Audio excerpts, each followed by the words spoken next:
नमस्कार, आप देख रहे हैं MK न्यूज़ इंडिया और मैं हूं गौरव कश्यप। और देखिए आज की प्रमुख खबरें। खूंटी के सभी गिरजाघरों के कब्रिस्तान में याद किए गए पूर्वज, उनकी यादों में जलाए गए मोमबत्ती। ये जीएल चर्च खूंटी में रोशनी से देखिए जगमगाया कब्रिस्तान।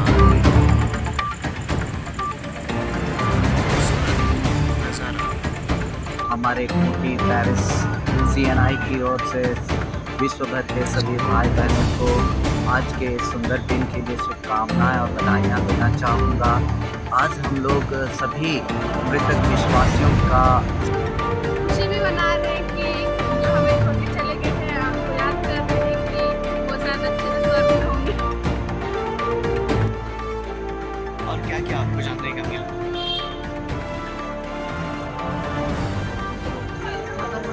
हम लोगों को याद करते हुए पुष्पांजलि करते हैं, श्रद्धांजलि देते हैं और उन्हें स्मृति में मदद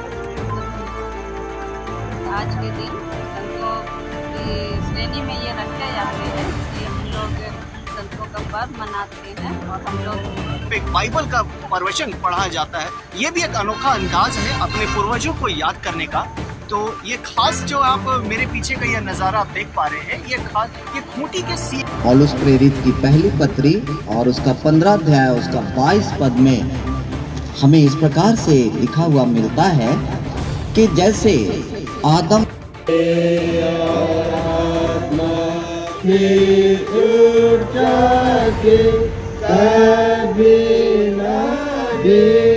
आइए जिन हमारे प्रियों को हमने संसार से विदा किया है वे एक दिन निश्चित रूप से जिलाए उठाए जाएंगे। ये GL church Khunti main road का है। रोशनी से देखिए जगमगाया कब्रिस्तान। खूबसूरत नज़ारा। तो कहीं ना कहीं हम बोल सकते हैं कि अपने जब अपने को किसी खोना का एक गम होता है, तब यहाँ पर हम उनको याद करने के लिए कब्रिस्तान पर पहुँचते हैं। और उनको याद करने का एक अनोखा अंदाज भी बहुत ही निराला होता है। जब उनको याद करते हैं, या तो फूल देकर याद किया जाता है, या फिर बुक्के देते हैं, या फिर उनके नाम से एक मोमबत्ती जलाते हैं, या फिर उनके नाम से एक अगरबत्ती जलाकर, या उनके नाम पे एक बाइबल का प्रवचन पढ़ा जाता है। ये भी एक अनोखा अंदाज है अपने पूर्वजों को याद करने का।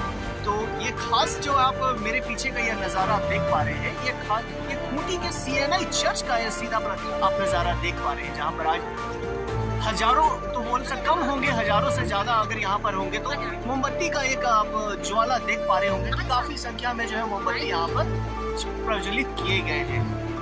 मेरे साथ बने रहे, देखते रहे MK न्यूज़ इंडिया। यहाँ पर क्या करने आए हुए हैं आप? यहाँ पे हम लोग कब्र पर्व मनाने के लिए आए हैं। और क्या किया, कैसा कैसा मनाया जाता है ये बताएं। सबसे पहले हम लोग आए, कब्र को सजाए, फिर पादरी साहब ने बहुत अच्छा उपदेश दिया, वो सब सुने। क्यों मनाते हैं उस बारे में अच्छा मार्गदर्शन किया, उसको सुने। और फिर खुशी भी मना रहे हैं कि जो हमें छोड़ के चले गए हैं उनको याद कर रहे हैं कि वो शायद अच्छे से स्वर्ग में होंगे। CNI चर्च में आज विशेष तौर पे जो है कब्र पर्व मनाया जा रहा है, जहाँ पर आप देख पाए होंगे कि खूंटी के ईसाई अनुयायी के लोग जो है यहाँ पर अपने पूर्वजों को याद करने के लिए यहाँ पर मोमबत्ती, दियाबत्ती और फूल और अगरबत्ती लगाकर जो है पूर्वजों को याद किया कर रहे हैं। इसी को लेकर आज यहाँ पर एक विशेष एक जगह आप देख पा रहे होंगे खूंटी के CNI चर्च से, जहाँ आप देख पा रहे होंगे कि कब्र पर जो है काफी संख्या में यहाँ पर मोमबत्ती या फिर हर तरह से जो है कब्र को लिपाई पोताई कर जो है सजाया गया है। ये आप साथ देख सकते हैं। हम इसको लेकर आज इनसे ज़्यादा जानकारी चाहेंगे। CNI चर्च के यहाँ पर प्रमुख पादरी जी हैं, उनसे हम ज़्यादा जानकारी लेंगे। सबसे पहले तो मैं हमारे खूंटी पेरिस CNI की ओर से विश्व भर के सभी भाई बहनों को आज के सुंदर दिन के लिए शुभकामनाएं और बधाइयाँ देना चाहूँगा। आज हम लोग सभी मृतक विश्वासियों का स्मरण दिन मानते हैं और हमारा यह विश्वास है कि जिस प्रकार से यीशु मसीह मृतकों में से जिलाए गए थे, उसी प्रकार से एक दिन जब यीशु मसीह फिर से आएंगे तो सभी मृतक जिलाए जाएंगे। और इसी विश्वास के कारण से हम लोग प्रतिवर्ष 2 नवंबर के दिन में हम लोग संध्या में जो है कब्रिस्तान में आकर के अपने अपने कब्रों में हमारे प्रियजन मोमबत्तियां जलाते हैं, आराधना की जाती है, प्रार्थना की जाती है और एक दूसरे को सुंदर शुभकामनाएं, सुंदर जीवन जीने की शुभकामनाएं दी जाती हैं। तो धन्यवाद। इधर खूंटी के जीएल चर्च में भी यह नज़ारा देखने को मिला, जहां शाम होते ही सैकड़ों की संख्या में लोग कब्रिस्तान पर पहुंचने लगे और मोमबत्ती, अगरबत्ती इत्यादि जलाकर अपने पूर्वजों को याद किया गया। यहाँ तक कि छोटे छोटे बच्चों ने भी इस आयोजन में अपनी भागीदारी निभाई।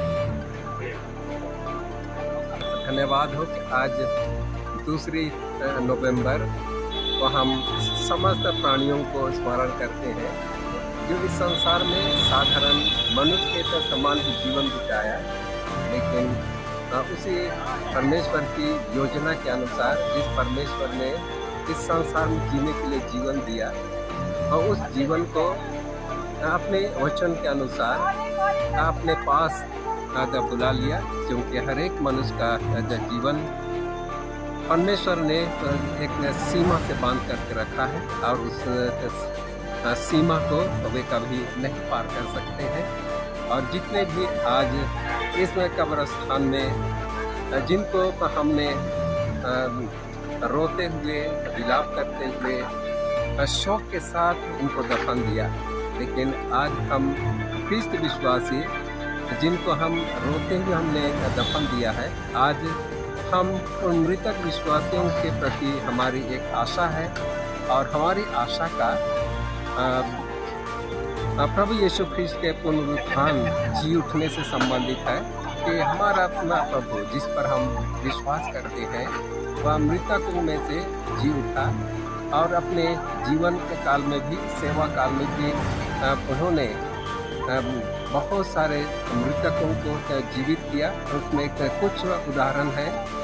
12 वर्ष की एक लड़की थी जिसे यीशु ने जिलाया, लाजर को उसने मृतकों में से जिलाया और यही इसी पुनरुत्थान की आशा हम तो सभी विश्वासी करते हैं, क्योंकि उसी यीशु ने कहा था कि पुनरुत्थान और जीवन मैं ही हूँ और इसी जीवन के लिए हम तथा सबों को यीशु अपने पास बुलाते हैं। जब हम एक दिन आएगा जबकि न्याय का, जिसको हम लोग न्याय का दिन कहते हैं, सबका न्याय होगा और उस न्याय से पहले सभी मृतक जो प्रभु में तो सो गए हैं, इस संसार से जो गुजर गए हैं, एक दिन ऐसा होगा कि परमेश्वर अपनी तुरही को अपने स्वर्गदूतों के द्वारा फुंकवाएगा और उस तुरही की आवाज़ सुन करके सभी मृतक जिनको हमने इस कब्रिस्तान में जाना भिन्न भिन्न कब्रिस्तानों में दफन दिया है, वे पहले जी उठेंगे और इसके पश्चात जो जीवित रहते हैं, बचे रहते हैं, धर्मशास्त्र का वचन यह बतलाता है कि वे बदल जाएंगे और प्रभु से मिलेंगे और यह बड़ी खुशी का समय होगा जबकि हम अपने मृतक विश्वासियों के संग प्रभु यीशु के संग जो मृत्यु से जी उठ करके हमारे लिए इंतजार कर रहे हैं, उनके साथ हम मिलेंगे और ये बड़ी खुशी का अवसर होगा और हम ये जीवन परमेश्वर की उस महान इच्छा और प्रबंध के अनुसार हम पाएंगे जिसे उसने हम सबों के लिए तैयार कर रखा है।